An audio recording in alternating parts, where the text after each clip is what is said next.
Kolobeh osudu je nezvratný. Sem tam si vyberiete film a sem tam si film vyberie vás. Vtrhne vám do obývačky s handrou plnou chloroformu a odtiahne vás do neoznačeného čierneho SUV. Dnes sa mi stalo to druhé. Tak o čom vlastne je Fall Guy? David Leitch, ty infantilne hravý eskamotér. Ak ťa niekedy stretnem, tak ťa vyobímam. Nie úplne preto, že by Fall Guy bolo nejaké majstrovské dielo, ale preto, že to je skvelý prírastok k filmom ako je Atomic Blonde, Nobody alebo Bullet Train.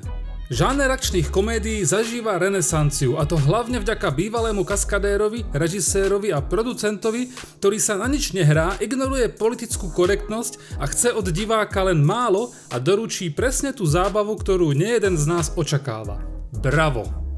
Fall Guy sa radí niekde medzi Bullet Train a Nobody. Nie je taký bláznivo prestrelený ako Bullet Train, ale ani rozvážny a ukludnený ako Nobody. Je niekde medzi. Akčné sekvencie sú presne podľa očakávaní zábavné a vymazlené a ako vždy poteší násobné užitie praktických efektov. Neviem, či som to tu už spomínal, ale praktické efekty to ja vidím veľmi rád a s hektickým nadšením. Dej je priamočiary a jednoduchý a stavia na situačný a konverzačný humor, čím má práve blízko k tomu filmu Nobody. Akcia je ale prepálená a bláznivá, čím sa zase dostávame bližšie k tomu Bullet Train. David Leitch demonstruje rozsah akčných komédií, kde Fall Guy balancuje medzi konverzačným humorom a prestrelenou akciou a úplne ignoruje brutalitu Atomic Blonde. A toto je presne ten typ filmu, ktorý dokáže zresetovať to každodenné utrpenie, ktoré si samozapríčinujeme čítaním dennej tlače. A tak je svet okolo nás zase raz na 2 hodiny čierno-biely, zábavný, priamočiary. A jeho účinok pretrváva ešte pár hodín po projekcii, až kým nevyblednú všetci jednorožci. Emily Blunt a Ryan Gosling naladia film na pohodovú vlnu a podľa očakávaní sú ich postavy extrémne sympatické a ich chémia funguje na maximum. Do toho je tu aj ten rockový soundtrack, ktorý je pre zlomeného fotra na tele aj na duchu ako som ja, ako pomazanie svetenou vodou. Tento film je na mieru vyrobený pre mňa, takže odo mňa dostane len ódu. To ale neznamená, že je aj pre vás. Kto chce hľadať logické chyby alebo komentovať až príliš jednoduchý dej, ten sa tu samozrejme vyblázni. Ale kto sa chce baviť a vypnúť, ten nájde poklad. Počkať, toho poznám, toho chlapa poznám, veď to je David Collins. A tu to máte, David Collins, mladý čumil. Takže ako to vlastne sumarizovať?